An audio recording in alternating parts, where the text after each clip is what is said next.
ये कहानी शुरू होती है एक ईमेल के साथ जिसमें लिखा हुआ रहता है, डियर अक्षत, हमें बहुत ज़्यादा खुशी है ये बताते हुए कि हमारे स्कूल के 100 साल इस महीने के 20 तारीख को पूरे होने वाले हैं और हमारे डॉक्यूमेंट्स एंड रिकॉर्ड्स के हिसाब से आप इसी स्कूल के पास आउट हो, तो एक एलुमनाई होने के हक से आप हमारे स्कूल के 100 ईयर एनिवर्सरी के लिए इनवाइटेड हो।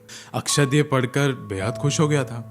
वो सीधा अपना फ़ोन उठाता है और अपने स्कूल के दोस्त कबीर को कॉल लगाता है, जिससे अक्षत ने पिछले 10 साल से बात नहीं करी थी क्योंकि उन दोनों ने एक दूसरे का फ़ोन नंबर डिलीट कर दिया था। कबीर फ़ोन उठाता है एंड पूछता है, यस हुज दिस? अक्षत कहता है, भाई मैं बात कर रहा हूँ अक्षत। एंड कबीर एक ही झटके में पहचान लेता है एंड कहता है, भाई पता नहीं यार, मैं भी तुझे ही कॉल करने वाला था, सोच रहा था लेकिन नंबर नहीं मिल रहा था, डिलीट कर दिया था। तू भी आ रहा है ना स्कूल के रियूनियन में? अक्षत कहता है कि हाँ भाई आता हूँ, एक मूवी का प्रोजेक्ट चल रहा है, तो परसों निकल जाऊंगा, आराम से 3-4 दिन रहेंगे यार अपने गांव में। कबीर कहता है, हाँ भाई मैं भी न्यूयॉर्क से कल फ्लाइट में आता हूँ, सीधा दार्जिलिंग पे ही मिलते हैं, वहां से अपने गांव जाते हैं करसोंग। अक्षत एक फिल्म मेकर था जो मुंबई में रहता था और कबीर एक बैंकर था जो अमेरिका में रहता था।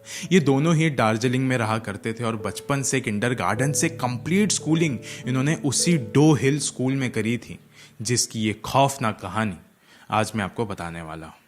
लेकिन अब ये वीडियो शुरू करने से पहले ऐसी और हॉरर एंड मिस्टीरियस वीडियोस देखने के लिए सब्सक्राइब कर दीजिए इस चैनल को। और हाँ, एक बात, मेरी कहानियां आप स्पॉटिफाई पे भी सुन सकते हो, स्टोरीज बाय अमान पारकर नाम से। तो अब ये कहानी शुरू होती है।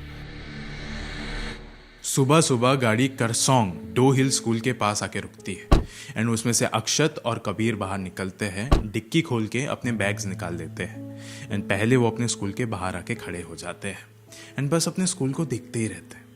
अक्षत की आंखों में आंसू आ जाते हैं एंड कबीर कहता है, भाई बीता हुआ कल है, याद मत कर यार, देखना कितना अच्छा मौसम है, कितना अच्छा समय चल रहा है, चल अंदर जाते हैं, फिर होटल भी ढूंढना है यार रहने के लिए, चल चल जल्दी निकलते हैं यहाँ से। जैसे ही वो दोनों अंदर जाते हैं बस आसपास देखते रहते हैं, कैसे वही सब पेंटिंग लगी हुई है दीवारों पर, कैसे यहाँ के पिछले 100 साल के सारे टीचर्स एंड प्रिंसिपल्स के फोटोज लगी हुई है हर जगह। अक्षत को अपना बीता हुआ कल याद आ रहा था, वही हंसने खेलने की आवाज़ें उसको याद आ रही थी, वही स्कूल के रिसेस बेल की आवाज़, बच्चों का भागते हुए जाना कैंटीन की तरफ, ये सारी ही चीज़ों के उसको फ्लैशबैक्स आ रहे थे। जैसे ही अक्षत एक क्लासरूम के पास गया, उसे वही टीचर नजर आई जो उसे बचपन में पढ़ाया करती थी। वो उस क्लासरूम के अंदर जाता है और देखता है वो टीचर सिर्फ एक ही स्टूडेंट को पढ़ा रही होती है। उस समय वो थोड़ा अपनी कदम आगे बढ़ाता है क्लासरूम के अंदर और उसी समय उसको पीछे से कोई आवाज़ लगाता है, अक्षत। अक्षत जैसे ही पीछे मुड़ता है, कबीर हंसते हुए कहता है, भाई इतना क्या खो गया है यार, भाई थोड़ा होश में रहे यार कम से कम। जब वापस अक्षत पलट के क्लासरूम की तरफ देखता है तो क्लासरूम में कोई भी नहीं होता है, एकदम बंद सा पड़ा हुआ था क्लासरूम। और कबीर वहीं दूसरी तरफ अपने बाकी दोस्तों से मिल रहा था एंड वो अपने प्रिंसिपल के सामने आता है एंड उनका पैर छूता है एंड कहता है, सर आपके आशीर्वाद से ही अक्षत और मैं स्कूल में पढ़ पाए, चाहे जो भी हुआ हो, आपने सबको नज़रअंदाज किया और हमें मौका दिया, शुक्रिया। एंड वो प्रिंसिपल बिना कुछ कहे वहाँ से चले जाता है। फिर अक्षत आ जाता है एंड पूछता है, थापा सर से मिला? पता नहीं, अभी भी नाराज़ है शायद। कबीर कहता है, नाराज़ करने वाली ही चीज़ थी वो, और उस एक बात को पता नहीं कितने समय से उन्होंने अपने दिल में दबा के रखा होगा। अक्षत और कबीर बात कर रहे होते हैं कि तभी वहाँ के प्रिंसिपल थापा आके सबके सामने अनाउंस करते हैं कि स्कूल में अभी समर हॉलीडेज चल रहे हैं, तो जो हॉस्टल है वो खाली है, तो स्कूल स्टाफ यही चाहता है कि जितने भी एलुमनाई हैं वो आगे आने वाले 2 रात और 3 दिन यही हॉस्टल में अपने पुराने अलॉटेड रूम्स में ही रहेंगे। एंड सब वहीं पे जोर जोर से चिल्लाने लगते हैं, खुशी से, सब कुछ एकदम बहुत एकदम सेलिब्रेशन जैसा लग रहा था। सिर्फ अक्षत और कबीर खुश नहीं थे। अक्षत कबीर को कहता है, कबीर जिंदगी भर इस डर में रहा हूं मैं कि कभी वापस आके यहाँ पे ना रहना पड़े, इसलिए तो मैं मुंबई शिफ्ट हो गया था। कबीर कहता है, तो मैं भी अमेरिका इसलिए तो गया था अक्षत। अक्षत थोड़ी देर पहले जितना खुश था उतना ही ज्यादा वो भी परेशान था। यहाँ जो 10 साल पहले हो चुका है वो अब तक भूला नहीं है। अक्षत और कबीर अपने हॉस्टल के कॉरिडोर में खड़े होकर बाकी दोस्तों से बात कर रहे होते हैं कि तभी सबको एक ईमेल आता है कि सुबह 8 बजे की असेंबली में सबको आना है एंड आना ही पड़ेगा, इट इज कंपलसरी। फिर उनमें से एक दोस्त मिथुन कहता है, लो शुरू हो गया, स्कूल आए नहीं कि अभी असेंबली, वही सारी चीजें हो रही है यार, ये सब के लिए नहीं आया था मैं वापस। सब लोग हंसने लग जाते हैं, कहते हैं कि चलो यार बहुत रात हो गई, ऑलमोस्ट 1 बज गए हैं, जाते सोने के लिए, सुबह सुबह असेंबली भी जाना है। सब चले जाते हैं, अक्षत और कबीर भी अपने कमरे में चले जाते हैं। फिर अक्षत कहता है कि भाई देख यार, आज भी कमरे में 3 बेड है और एक ही स्टडी टेबल है। पता है ना हम लोग कितना झगड़ते थे एग्जाम के 1 दिन पहले स्टडी टेबल के लिए। बस फिर ये बातें वगैरह करके अपने नाइट ड्रेस पहन के वो दोनों सो जाते हैं।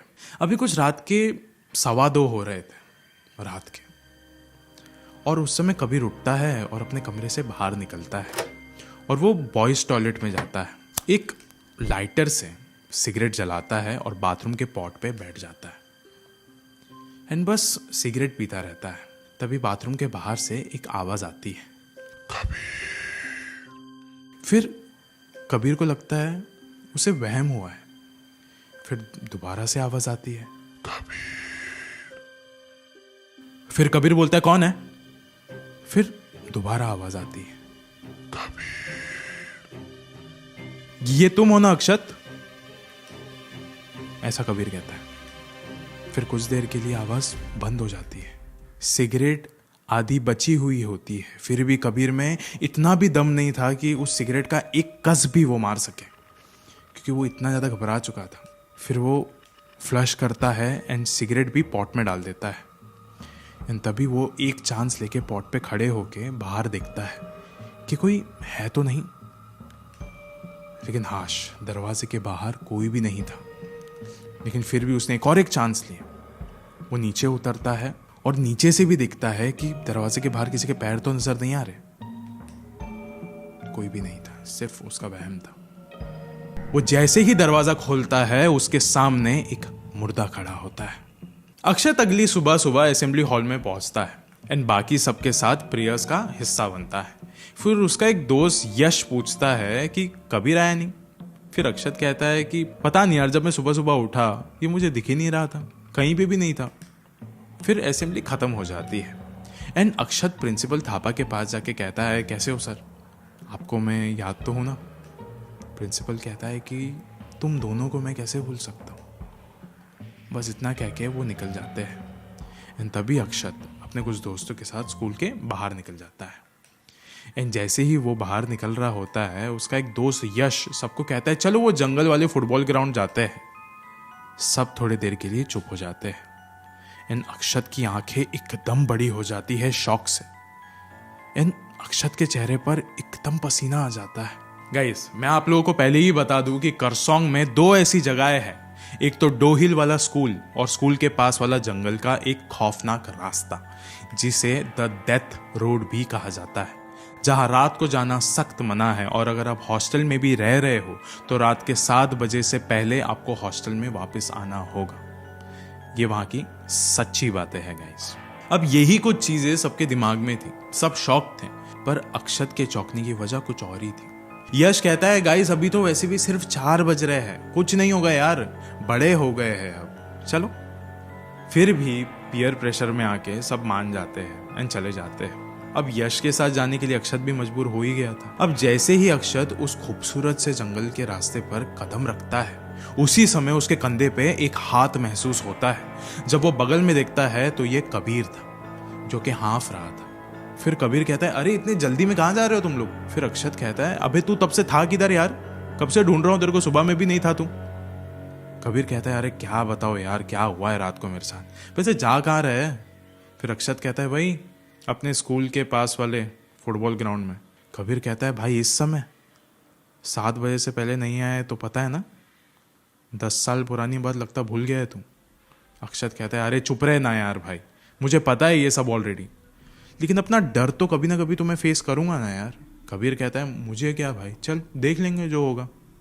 वो लोग फुटबॉल ग्राउंड के पास पहुंच जाते हैं। बातें करते करते 1-2 घंटे बीत जाते हैं, लेकिन उसके बाद ना अक्षत और कबीर में हल्की सी नोकझोंक हो जाती है कि तू समझता क्या है अपने आप को, तुझे तो हमेशा यही लगता है ना कि मैं डरपोक हूँ, फिर कबीर कहता है मैंने तो ऐसा कभी कहा ही नहीं भाई, तुझे मैंने बचाया था उस समय, याद रख। एंड तभी फुटबॉल ग्राउंड से एक आवाज आती है जैसे किसी ने चीख मारी हो बहुत जोर की। एंड उस समय अक्षत और कबीर भागते हुए वहां जाते हैं एंड देखते हैं सारे लड़कों के बीच में यश बैठा हुआ था एंड हाफते हाफते कह रहा था मैंने उसे देखा गाइस, वहां झाड़ियों से झांक रहा था वो, मैंने उसे देखा गाइस, उसका कोई भी सर नहीं था, सिर्फ बदन था, लेकिन पता नहीं फिर भी हंसी की आवाज कहीं से तो आ रही थी, जैसे कि कोई दूसरा भी कहीं आसपास ही हो। उतने में अक्षत सबको कहता है गाइस सुनो, 7 बज चुके हैं। और यश और बाकी जितने भी 8-9 लोग थे सबके सब स्कूल की तरफ भागते हुए जाते हैं। सब कैसे कैसे भागते हुए स्कूल के पास पहुंचते हैं। अब वो देखते कि स्कूल का दरवाजा अभी भी खुला है तो सब अंदर चले जाते हैं। एंड अभी अक्षत कबीर से नाराज होके स्कूल के ग्राउंड में ही खड़ा रहता है। वक्त काफ़ी गुजर जाता है, फिर वो स्कूल के अंदर आना चाह रहा होता है, दरवाजे के पास खड़े होके वो दरवाज़ा खींचता है तो वो बंद होता है। उसके मुंह से निकलता है शिट, अब मैं क्या करूँगा, क्योंकि ये करसोंग का इलाका है, ये डोहिल वाला स्कूल है, इस वक्त कोई इस इलाके के नज़दीक से नहीं गुजरता है। और अक्षत तो वहीं पे उसी जंगल और स्कूल पे ही खड़ा है। अक्षत की दिल की धड़कनें इतनी तेज हो जाती है, तभी उसके पीछे से आवाज आती है, अक्षत तूने मुझे बचाया क्यों नहीं यार। अक्षत जैसे ही पीछे देखता है, पीछे एक लड़का खड़ा रहता है स्कूल यूनिफॉर्म में, रोता हुआ, शायद कुछ 16-17 साल का। अक्षत कहता है भाई मैं डर गया था भाई। वो लड़का कहता है मैंने सुना है मेरी मौत के बाद मेरे माँ बाप ने भी खुदकुशी कर ली थी, है ना। अक्षत कांपते हुए कहता है अर्जुन तू क्या कह रहा है यार, दूर हट मुझसे, मेरे करीब मत आना। दूसरे तरफ कबीर बस सोच ही रहा था कि ये अक्षत गया किधर। उसी समय उसको जोर से चीखने की आवाज आती है और वो भागते हुए नीचे जाता है एंड देखता है कि गेट के बाहर अक्षत जमीन पर लेटा हुआ है। वो उसके पास जाता है, देखता है तो अक्षत के चेहरे से खून निकल रहा होता है। वो जल्दी से उसे उठाता है और स्कूल के मेडिकल रूम में लेके जाता है एंड उसके सर पर स्टिचेस लगाने के बाद जब उसे होश आता है वो कहता है भाई मैंने अर्जुन को देखा। कबीर कहता है कल रात को मैंने भी देखा था। उस समय वहाँ के प्रिंसिपल थापा और 2-3 उनके दोस्त वहाँ पर आ जाते हैं इसको देखने के लिए और कहते हैं ये कैसे हुआ। अक्षत कहता है मुझे ऐसा लग रहा है आपको ज़्यादा अच्छे तरीके से पता होगा कि ये सब कुछ किसने किया है। अक्षत कहता है चिल्लाते हुए आपके अर्जुन ने किया है ये सब। प्रिंसिपल एकदम शांत रहता है। यश जो कि उनका ही दोस्त था वो पूछता है कौन, किसकी बात हो रही है। अर्जुन ये वही है ना जिसकी हमारे 12th बोर्ड्स के दौरान मौत हो गई थी। अक्षत कहता है हाँ वही, इस करसोंग इलाके का भूत। कबीर मुड़कर अक्षत को दिखता है और बोलता है भाई चुप हो जा, मत बोल, जो बात 10 साल से दबी है उसको क्यों बाहर निकाल रहा है। यश और बाकी दोस्त कहते हैं हमें आज भी याद है वो दिन जब प्रिंसिपल थापा ने अनाउंस किया था असेंबली हॉल में कि हर साल स्टूडेंट ऑफ द ईयर जीतने वाला अर्जुन की मौत उस जंगल के पास वाले फुटबॉल ग्राउंड में हुई थी। हमारे माँ बाप ने हमें फिर कभी भी स्कूल आने ही नहीं दिया था। हमारा रिजल्ट भी घर के नौकरों ने कलेक्ट किया था। स्कूल का फेयरवेल भी नहीं हुआ था। उस एक मौत ने पूरे स्कूल को ख़त्म सा कर दिया था यार। और हमने तो ये भी सुना था कि उसकी आत्मा भटकती है स्कूल के जंगलों के पास। थापा सर कहते हैं तुम सबको हक है ये जानने का कि अर्जुन की मौत कैसे हुई थी। अक्षत और कबीर थोड़े डर से जाते हैं कि कहीं ये सच ना बता दे। प्रिंसिपल थापा कहते हैं कि अर्जुन मेरा सबसे चहीता स्टूडेंट था, पढ़ाई में भी अव्वल नंबर लाता था और धीरे धीरे मैं भी उसके लिए स्पेशल क्लासेस भी रखता था जब क्लासरूम में सिर्फ टीचर्स उसे ही पढ़ाती थी। पर 12th बोर्ड से कुछ ही महीनों पहले अर्जुन बहुत बार मेरे पास आया और मुझे यूली बात कहता था कि मुझे फुटबॉल ग्राउंड के पास एक बिना सर वाला शरीर वाला बच्चा हमेशा शाम के 8 बजे बुलाता है, पर मैं जाता नहीं हूँ। लेकिन वो मुझे कभी कभी मेरे कमरे में भी दिखता है। और दिन ब दिन अर्जुन की हालत खराब होते जा रही थी। और एक शाम को कबीर और अक्षत ने मुझे आके बताया कि Thapa sir Arjun death road के पास गया है। तो जब तक हम वहाँ पे पहुँचे उसका सर हमें कटा हुआ मिलता है डेथ रोड पे और उसका आधा कटा हुआ शरीर फुटबॉल ग्राउंड के कोने में। उनका जो दोस्त था यश वो पूछता है अक्षत और कबीर तुम्हारे लिए तो बहुत दर्दनाक हादसा होगा ना, जब से स्कूल शुरू हुआ था, बचपन से लेके 12th तक, अर्जुन तुम दोनों का बेस्ट फ्रेंड था एंड प्लस रूममेट भी था। अक्षत से रहा नहीं जा रहा था। उसने कहा मुझे कुछ सच बात बतानी है। कबीर ने कहा नहीं अक्षत चुप रहे। अक्षत ने कहा सालों से ये बात मैं छिपा के नहीं रख सकता हूँ। 12th के बोर्ड्स चल रहे थे एंड कल एग्ज़ाम भी था। मैं पढ़ाई कर रहा था कि उसी समय मैंने देखा कि एक आधा शरीर जिसका कोई सर नहीं है वो अर्जुन को खींचते हुए लेके जा रहा था। अर्जुन रोए जा रहा था एंड उसने कई बार चीख के मुझे और कबीर को आवाज़ भी लगाई थी, पर हमें लग रहा था कि ये नाटक कर रहा है, ये इसकी कोई चाल है। 12th बोर्ड्स में हमें भी अच्छे मार्क्स स्कोर करने थे, इसलिए हम अर्जुन से बात नहीं करते थे उस वक्त, क्योंकि थापा सर उसे स्पेशल क्लासेस भी देते थे। पर हमें नहीं पता था कि ये सच था। हम लोग हमेशा ये वाली चीज़ देखते थे कि वो कैसे पागलों के तरीके से हरकतें करता रहता था। हमारे रूम में ही सोता था वो जब उसके साथ ये सारी चीज़ें हो रही होती थी।